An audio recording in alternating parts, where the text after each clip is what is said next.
Good morning students. आज की जो आपकी वर्कशीट है वर्कशीट नंबर है 31।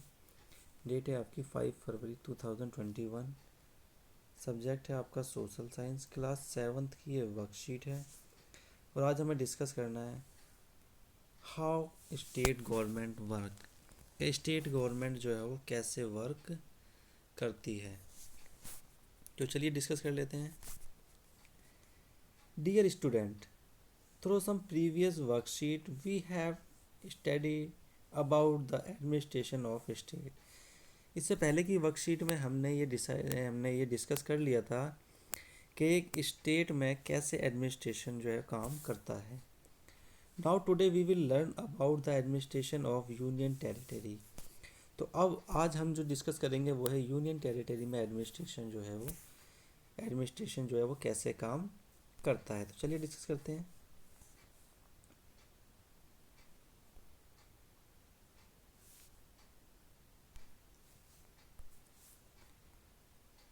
We all know that there are 28 state and 8 union territory in India।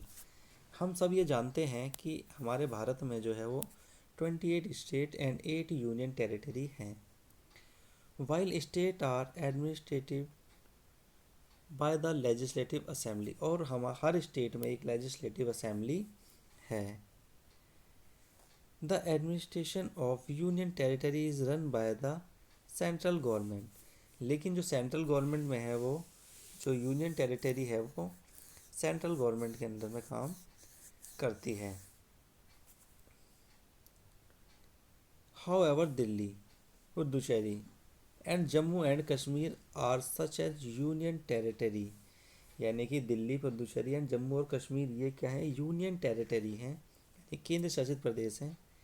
Which have their own legislative assembly, और इनकी अपनी लेजिस्लेटिव असेंबली है। The president appoint governor, administrator और LT governor in each union territory. और इस हर union territory में जो है प्रेसिडेंट क्या करता है, एक गवर्नर को अपॉइंट करता है। In 1992 Delhi was redefined as a national capital territory. 1992 में दिल्ली को रीडिफाइन करा गया कि ये जो है कैपिटल ऑफ इंडिया है, यानी कि दिल्ली की जो कैपिटल क्या है वो, यानी कि दिल्ली को जो है वो कैपिटल के रूप में दोबारा से परिभाषित किया गया, रीडिफाइन करा गया। Delhi, Puducherry and Jammu and Kashmir all three have their oven elected legislative assembly. यानी कि इनकी जो है अपनी इलेक्टेड लेजिस्लेटिव है, दिल्ली, पुदुचेरी और जम्मू कश्मीर की। Council of minister and executive but their powers are limited. लेकिन इनकी जो पावर है वो बहुत लिमिटेड है। यानी काउंसिल ऑफ मिनिस्टर जो है वो executive, but their power are limited, लेकिन इनकी पावर जो है वो लिमिटेड है।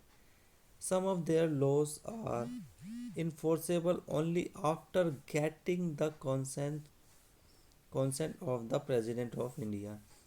अगर इसमें कोई भी लॉ वगैरह जो है वो लागू करना है तो उसके लिए प्रेसिडेंट की अनुमति या प्रेसिडेंट की आज्ञा लेना बहुत ज़रूरी है।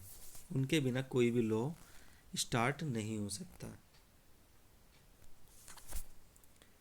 The name of union territory of India are given in the word puzzle. Identify and write their name in your notebook. आपको इस बॉक्स में से, इस पजल्स में से यूनियन टेरिटरी के नाम निकालने हैं और अपनी नोटबुक में लिखने हैं। अब डिस्कस करेंगे हम एक्टिविटी। एक्टिविटी 1 है find out the right the name of LT governor administrator of all union territory of India. यानी कि यूनियन टेरिटरी में इंडिया की जो एलटी गवर्नर हैं आपको उनके नाम फाइंड करने हैं। With the help of your family member और योर टीचर। यानी कि फैमिली मेम्बर और टीचर की मदद से आपको ये काम करना है।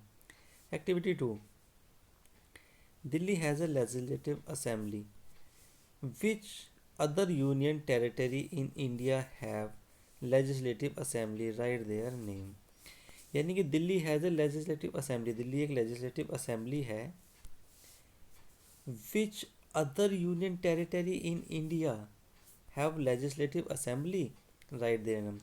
और इनके दिल्ली के अलावा जिस जिस केंद्र शासित या यूनियन टेरिटरी में लेजिस्लेटिव असेंबली है, आपको उनके नाम लिखने हैं।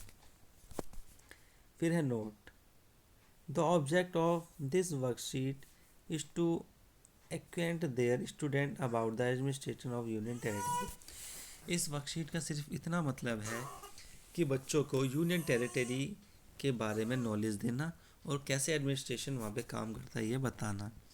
तो आज की वर्कशीट में इतना ही, इससे आगे का नेक्स्ट वर्कशीट में डिस्कस करेंगे।